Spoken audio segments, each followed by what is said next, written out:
ગુજરાતમાં જે પ્રકારે ગુંડા, લુખ્ખા, ટપોરીઓ અને મૌવાલીએ કાયદો વ્યવસ્થાની સ્થિતિને પડકાર્યા, સામાન્ય લોકોને ફટકાર્યા અને ત્યારબાદ ગુજરાતના પોલીસવાળા વિકાસ સહાય હવે એક્શન મોડમાં દેખાઈ રહ્યા છે અને એક પછી એક નિર્ણયો લેતા પણ દેખાઈ રહ્યા છે. હવે તમે જ્યારે તમારી સહાય માટે પોલીસને ફોન કરશો તે સમયે આ પોલીસનો ક્વિક રિસ્પોન્સ ટાઈમ હતો તે ઘટાડવાની પ્રક્રિયા ચાલુ થઈ ચૂકી છે અને ગુજરાતની પોલીસે વધુ એક નવું કારગર હથિયાર અપનાવ્યું છે. તેને લઈને વાત કરવી છે અને આ મામલે ડીજીપી વિકાસ સહાય શું કરી રહ્યા છે તે પણ આપણને સંભળાવવું છે. વૈષ્ણવજન તો તેને કહીએ જે પીડ પરાઈ જાનાને રે. નમસ્કાર, આપ જોઈ રહ્યા છો નવજીવન ન્યૂઝ અને હું છું આપની સાથે તોફિક ગાચી.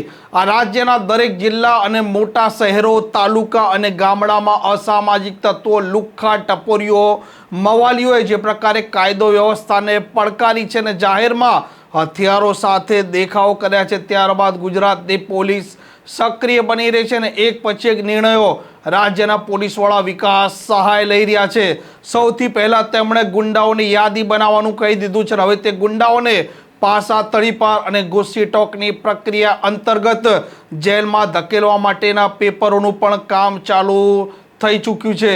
તેના વચ્ચે ગુજરાતના પોલીસવાળા વિકાસ સહાયે વધુ એક ડ્રોન સર્વેલન્સને લઈને મોટો નિર્ણય લીધો છે અને 33 પોલીસ સ્ટેશનને આઈડેન્ટિફાઈ કરવામાં આવ્યા છે, જેમાંથી અત્યારે પાયલોટ પ્રોજેક્ટ અમદાવાદ, ત્યારબાદ સુરત, રાજકોટ અને વડોદરા રહેશે. અને જ્યારે કોઈ પણ વ્યક્તિ પોલીસ સ્ટેશનની મદદ માંગશે, 100 નંબર પર ફોન કરશે, તે સમયે આ પીસી વાન પહોંચે છે, તે જ સમયે ડ્રોન પણ પહોંચશે.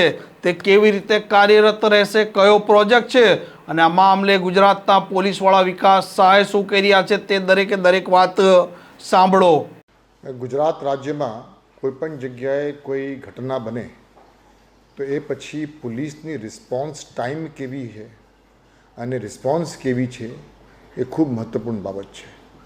પોલીસનો રિસ્પોન્સ ટાઈમ એ ત્વરિત થાય એના માટે વ્યવસ્થાઓ ગોઠવવામાં આવી છે અને પીસીઆર વેન્સ આજે ઉપલબ્ધ છે. પરંતુ પીસીઆર વેન્સ જે છે એમને પણ ઘટના સ્થળ પહોંચતા એમને થોડુંક સમય લાગે છે. આ રિસ્પોન્સ ટાઈમ ગુજરાત પોલીસની ઓછી કરવા માટે અને રિસ્પોન્સ જે છે એ બધું અસરકારક અને ઇફેક્ટિવ થાય એના માટે હવે ગુજરાત પોલીસ તરફથી ડ્રોનનો ઉપયોગ કરવામાં આવી રહી છે. એક આપણે પ્રોજેક્ટ ચાલુ કરવામાં આપણે વિચારીએ છીએ.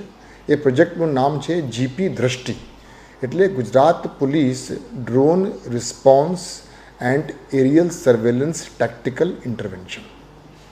સ્કીમની મહત્ત્વપૂર્ણ બાબત એ રહેશે કે કોઈપણ વ્યક્તિ 100 નંબર ઉપર ક્યારે પણ ફોન કરે કોઈ પણ ઘટનાને ઇન્ફોર્મ કરવા માટે, એટલે 100 નંબર આજે જે પીસીઆર વેનને ઇન્ફોર્મ કરે છે એ જ રીતે એ ડ્રોન બેઝ સ્ટેશનને પણ ઇન્ફોર્મ કરશે આ ઘટના બાબતમાં. એટલે પીસીઆર વેન પણ રવાના થાય અને ડ્રોન પણ રવાના થાય. આપણે છેલ્લા 10 દિવસથી અમદાવાદ શહેર અને સુરત શહેરના અમુક વિસ્તારોમાં આ ડ્રોન કઈ રીતે ત્યાં ઘટના સ્થળે પહોંચે છે એ અંગેની પાયલટ પ્રોજેક્ટ પણ કરવામાં આવી હતી. અને પાયલટ પ્રોજેક્ટ દરમિયાન આપણે જોયું હતું કે મોટા ભાગે પીસીઆર વેન્સને પહોંચતા જેટલી વાર લાગે, જેટલો સમય લાગે, એનાથી 50% જેવા સમયમાં ડ્રોન ત્યાં પહોંચી જાય છે. અને અમુક કિસ્સાઓમાં તો ડ્રોન ત્યાં 2-2.5 મિનિટમાં જ પહોંચી જાય છે. એટલે ડ્રોન ત્યાં પહોંચ્યા પછી એમની જે ફૂટેજ છે એ ફૂટેજ ડ્રોન બેઝ સ્ટેશનમાં જે અધિકારી ઉપલબ્ધ હાજર છે એમને દેખાય છે. એટલે એ ફૂટેજ ઉપરથી પીસીઆર વેનને અથવા સ્થાનિક પોલીસ સ્ટેશનના જે એસએચઓ છે એમને પણ જાણ કરી શકે છે ખરેખર ઘટના કયા પ્રકારનું છે, કેટલા માણસો ત્યાં ભેગા થયા છે, કેટલી ગંભીર ઘટના છે, કેટલા માણસો પોલીસ માણસોને જરૂર પડશે. એ તુરત જ એ નિર્ણય પણ આ ડ્રોનના ફૂટેજ ઉપરથી પણ લેવાય, જેના કારણે એસએચઓ તરફથી અસરકારક કામગીરી સમયસર થઈ જાય એના માટે એક વ્યવસ્થા આપણે ગોઠવીએ છીએ. એક પાયલટ પ્રોજેક્ટ ખૂબ સક્સેસફુલ રહ્યું છે અને એના માટે જે ડ્રોન્સની વ્યવસ્થા છે એ ડ્રોન્સની ખરીદી પણ ચાલુ થઈ ગઈ છે. 8 ડ્રોન્સ ઓલરેડી આપણને મળી ગયા છે, બીજા 18 પણ અમુક દિવસોમાં આપણને મળી જવાના છે. એટલે પ્રથમ તબક્કે અમદાવાદ શહેર, સુરત શહેર, વડોદરા શહેર અને રાજકોટ શહેર એ 4 શહેરોના 33 પોલીસ સ્ટેશને આપણે આઈડેન્ટિફાઈ કરી છે કે જ્યાં અવારનવાર ગુનાઓ બનતા હોય છે. એટલે એ 33 પોલીસ સ્ટેશનમાં આપણે આ જે વ્યવસ્થા છે એ ગોઠવવા માંગીએ છીએ અને જીપી દ્રષ્ટિના માધ્યમથી રિસ્પોન્સ ટાઈમ ઓછો થાય અને રિસ્પોન્સ વધુ અસરકારક બને એના માટેની વ્યવસ્થા આપણે ગોઠવીએ છીએ.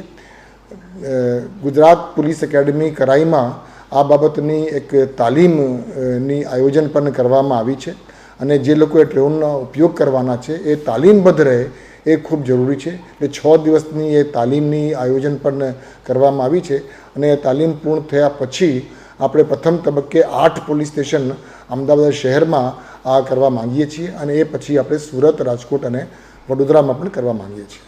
અમે લોકો માનીએ છીએ કે આ જે જીપી દ્રષ્ટિ જે આપણી સ્કીમ છે એનાથી પોલીસની કોઈપણ જગ્યાને પહોંચવા માટે અને પહોંચ્યા પછી જે કામગીરી કરવાની હોય છે એ કામગીરી કરવા માટે આ વ્યવસ્થા ખૂબ એને અનુકૂળ પડશે અને ખૂબ મદદરૂપ પણ બનશે.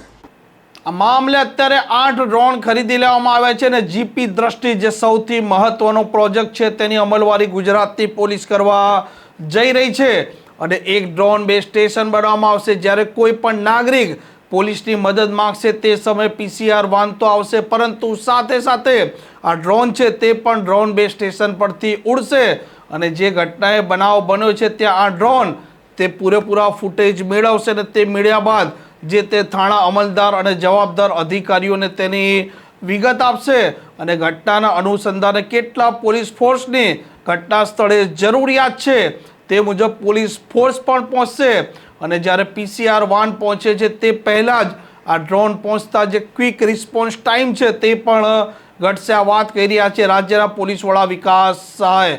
આ પ્રકારના સમાચાર, આ પ્રકારના અહેવાલ, પોલીસને લગતા સમાચાર માટે નવજીવન ન્યૂઝ આ ચેનલ જોવાનું અને સબસ્ક્રાઇબ કરવાનું ભૂલતા નહીં. નમસ્કાર. વૈષ્ણવજન તો તેને કહીએ જે પીડ પરાઈ.